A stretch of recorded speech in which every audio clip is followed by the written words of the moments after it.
तो आज मैं एक नया टॉपिक स्टार्ट करने वाली हूँ that is introduction to bioinformatics. Now you all know that we are studying biology from so many years, but bioinformatics जो है वो एक न्यू रिवोल्यूशनाइज्ड तरीका है जो कि बहुत सारी चीज़ों को डिकोड करता है. को बहुत सारी इंफॉर्मेशंस होती है जो कि इंट्रिकेट इंफॉर्मेशंस होती है बायोलॉजिकल डेटा में, तो उसको रिवोल्यूशनाइज करने के लिए बायो इन्फॉर्मेटिक्स जैसा एक नया टॉपिक, एक नया चीज़ जो है वो अभी सामने आया है. That is bioinformatics. Basically क्या है, हम स्टार्ट करते हैं.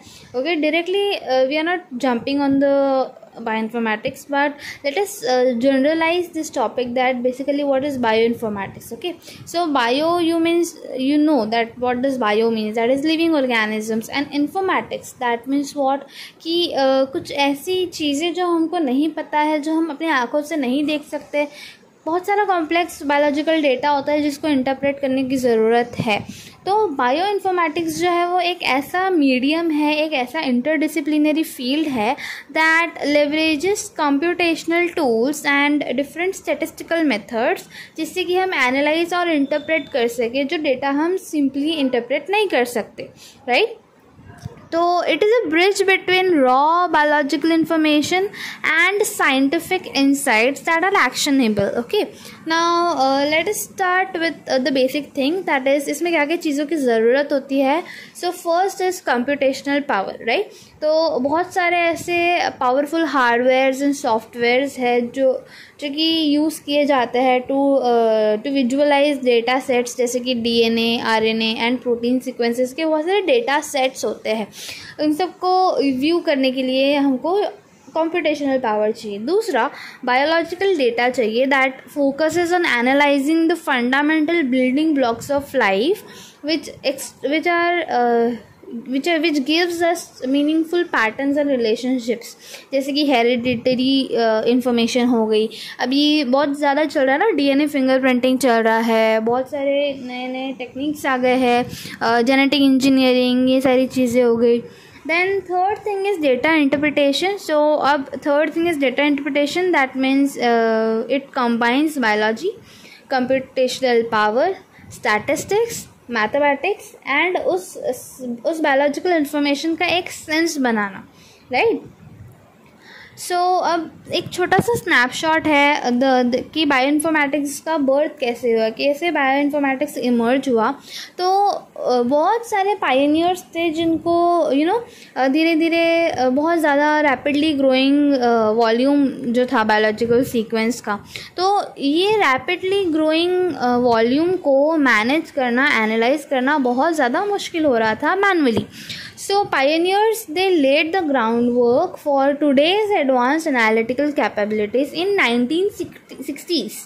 तो 1960s and 70s में इसका फाउंडेशनल वर्क स्टार्ट हुआ which was done by Margaret Tehoff. They compiled the first protein sequence atlas and उन्होंने pioneer किया different comparison softwares and established early databases. उसके बाद 1980s में this database was expanded by certain databases, जैसे कि EMBL हो गया, PIR हो गया. इसके अलावा भी बहुत सारे डेटाबेसेस हैं जैसे कि NCBI हो गया. उसके बाद धीरे धीरे धीरे करके जो है वो अलग अलग डेटाबेसेस जो है वो इमर्ज होते गए.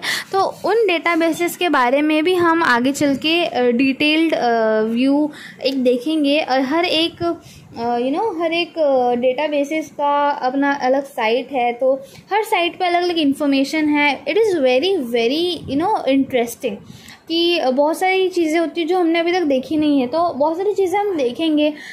सो stay with me.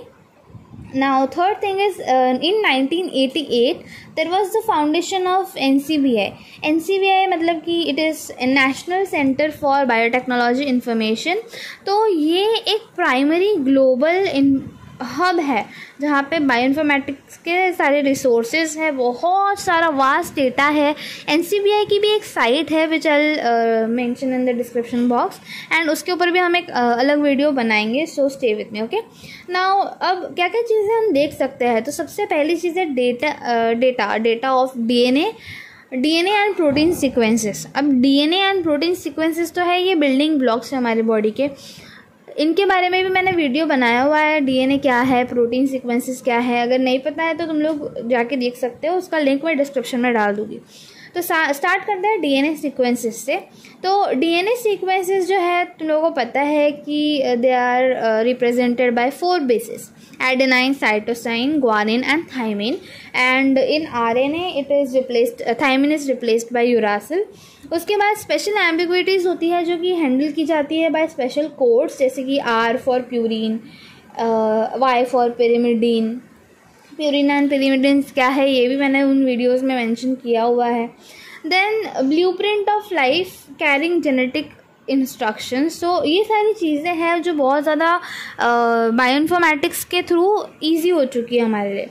Protein sequences, जैसे कि पता है तुम लोगों को, प्रोटीन सीक्वेंसेस जो है they are represented by single letter amino acids in a code of 3 and that 3 amino acid का code is called as codon. So special symbols ऐसे जो हमको अनसर्टन एंड मॉडिफाइड रेसिड्यूज के बारे में बताए, अगर रेड है तो भाई ये वाला प्रोटीन है, वाइट है तो ये वाला प्रोटीन है। सो कोड्स के थ्रू हमको हेल्प करता है बायोइन्फॉर्मेटिक्स इन सारी चीज़ों को आइडेंटिफाई करने के लिए। Then different work houses of cells, जैसे कि कैसे काम करते हैं, सारा सेल कैसे काम करता है, कैसे डाइवर्स फंक्शंस परफॉर्म होते हैं, ये सारी चीज़ों को समझने के लिए भी हमको बायोइन्फॉर्मेटिक्स चाहिए। आज के ज़माने में बायोइन्फॉर्मेटिक्स क्यों मैटर करता है, तो सबसे पहले चीज़ की जीनोमिक डेटा। ऐसे प्रोजेक्ट्स जैसे कि ह्यूमन जीनोम प्रोजेक्ट है, इन सारे प्रोजेक्ट ने इतना अनप्रेसिडेंटेड अमाउंट हमको जीनोमिक डेटा का बना के दिया है कि मैनुअल उसका analysis is impossible. So that's why this computational analysis is required, कि इसीलिए बोलते हैं ना कि इसीलिए हमको बायोइन्फॉर्मेटिक्स चाहिए, टेक्नोलॉजी जो बोलते हैं। तो इसके लिए हमको टेक्नोलॉजी चाहिए कि इतना सारा volume which is unprecedented, so that human genome project have generated, उसको एनालाइज करने के लिए पहली बात तो हमको चाहिए। दूसरा, gene discovery. There are certain amounts of genes that are discovered today which are unable to identify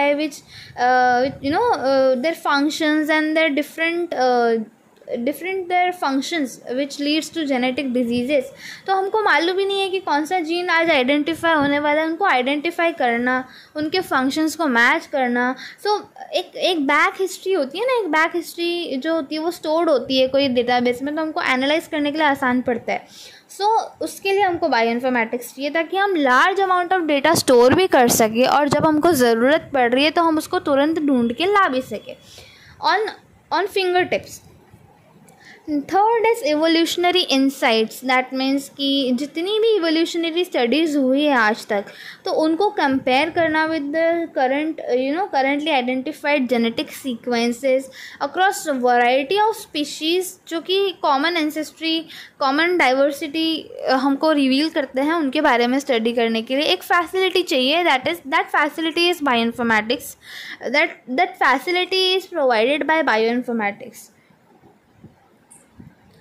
and lastly molecular mechanisms. Now हमारे बॉडी के अंदर इतने सारे मॉलिक्यूल्स हैं that we don't know the names, we don't know even name of the molecule which is present in the body, जो कि DNA, RNA, proteins, genes, इन सब के अलावा भी काफ़ी सारे मॉलिक्यूल्स होते हैं जो कि अभी बदलते क्लाइमेट के साथ, बदलती लाइफस्टाइल के साथ हमारी बॉडी के अंदर आ चुके हैं। उनको आइडेंटिफाई करना, उनके बारे में स्टडी करना, वो कौन से मॉलिक्यूल्स हैं, उनका क्या काम है, वो कैसे मैकेनिज़्म, उनके कैसे काम होते हैं, which mechanisms do they use in our body, इन सारी चीज़ों के बारे में स्टडी करने के लिए भी हमको बायोइन्फॉर्मेटिक्स चाहिए। अभी अप्लाई कहाँ पे होता है, कोर एप्लीकेशन देखते हैं हम लोग। सो फर्स्ट इज़ जीनोम एनोटेशन। तो जीनोम एनोटेशन का मतलब ये होता है कि हम जीन्स को आइडेंटिफाई करेंगे, उसके अंदर के रेगुलेटरी एलिमेंट्स को आइडेंटिफाई करेंगे एंड उसके अलावा जो फंक्शनल कंपोनेंट्स होते हैं उनको आइडेंटिफाई करना। Second is comparative genomics. जैसे कि मैंने अभी बताया थोड़ी देर पहले कि हम एवोल्यूशनरी रिलेशनशिप्स को ट्रेस करते हैं एंड डिफरेंट स्पीशीज़ में क्या क्या ऐसी चीज़ें हैं जो मैच हो रही है उसको कंपेयर करना। Third is protein structure prediction. हमारी बॉडी के अंदर there are multiple shapes of proteins which are which are not easy to identify, which are not easy to predict. तो अब नया कोई अगर कंपोनेंट आता है, कोई मॉलिक्यूल आता है, तो उसका स्ट्रक्चर तो हम लोग माइक्रोस्कोप में देख लेंगे, लेकिन वो स्ट्रक्चर किससे रिलेट कर रहा है, कैसे रिलेट कर रहा है, इन सब चीज़ों का एक डेटा होता है. तो that is protein structure prediction. We can just predict, we can not just say कि ये यही है. तो प्रेडिक्ट करने के लिए एक बेस तो होना चाहिए, एक कंपैरेटिव चीज़ तो होनी चाहिए हमारे पास. Then drug discovery. तो ड्रग डिस्कवरी कैसे होता है कि एक हमारे पास पोटेंशियल ड्रग टारगेट होगा, वो ड्रग टारगेट को आइडेंटिफाई करके और जो भी हमारा थेरेपी है उस हिसाब से थेरेपीज को डिज़ाइन करना, एनालाइज करना, जेनेटिक और प्रोटीन डेटा कैसे मैच कर रहा है उसके हिसाब से हमने ड्रग्स को बनाना है.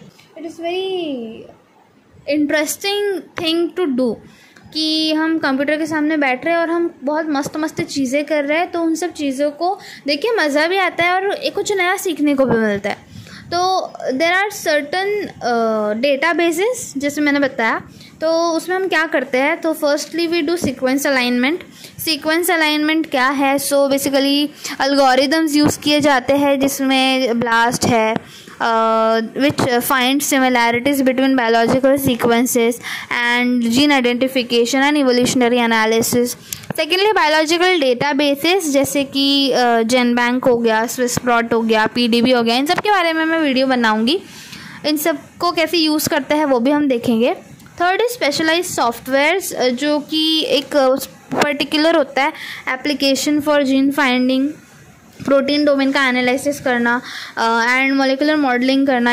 इन सब चीज़ों से रिलेटेड स्पेशलाइज सॉफ्टवेयर्स होते हैं, उनके बारे में भी हम स्टडी करेंगे. Okay, now interdisciplinary nature of bioinformatics. That means what कि जो बायोइन्फॉर्मेटिक्स है it is an mixture of multiple scientific disciplines जिसमें बायोलॉजी भी है, कंप्यूटर साइंस भी है, केमिस्ट्री भी है, फिजिक्स भी है, स्टैटिस्टिक्स भी है. ये सारी चीज़ों को मिलके बायोइन्फॉर्मेटिक्स बनते हैं. ओके, बायोइन्फॉर्मेटिक्स का future it has endless possibilities. Okay, now what do I mean by saying this is कि ये जो field है it is poised for exponential growth driven by cutting edge technologies and ever deepening understanding of life. Secondly, AI and machine learning. This is the vast topic which is used nowadays in an appropriate as well as inappropriate manners. तो AI and machine learning में क्या होता है कि बहुत सारी biological discoveries and predictive modelling use करने वाले हम लोग. Personalised medicine, tailoring health care based on individual genetic makeup, synthetic biology where we are going to design and build new biological systems and functions. System biology जहाँ पे हमारे जो body के अंदर बायोलॉजिकल नेटवर्क है जो कि इतना कॉम्प्लेक्स है एज अ होल, उन सब चीज़ों के बारे में स्टडी करना. So we are going to join the journey to decode our life's complexity with computational power. That is the aim of bioinformatics and this is endless. It has endless possibilities. कहाँ से क्या निकल के आएगा ये हमको पता नहीं है. सो यहाँ पर जितनी भी मैंने डेटाबेसेस के बारे में बताया है, we are going to study by that databases, that is NCBI, EMBL, DDBJ, PDB, PIR, KEGG, BLAST, CATSCOP, PyMol. ये सारे डेटाबेसेस जो है, इसके अलावा भी बहुत सारे डेटाबेसेस होते हैं जो कि यूज़ होते हैं in bioinformatics. So we are going to study all of that. So this was just an introduction video about what is bioinformatics and how it is applied, how it is used. इन सब चीज़ों के बारे में हम detail में अगले video में पढ़ेंगे. So till then, like, share and comment. Okay, and if you are new to the video, if you are new to the channel, just hit the bell icon. Whenever I post a new video, you will be notified about it. So till then, bye bye, take care.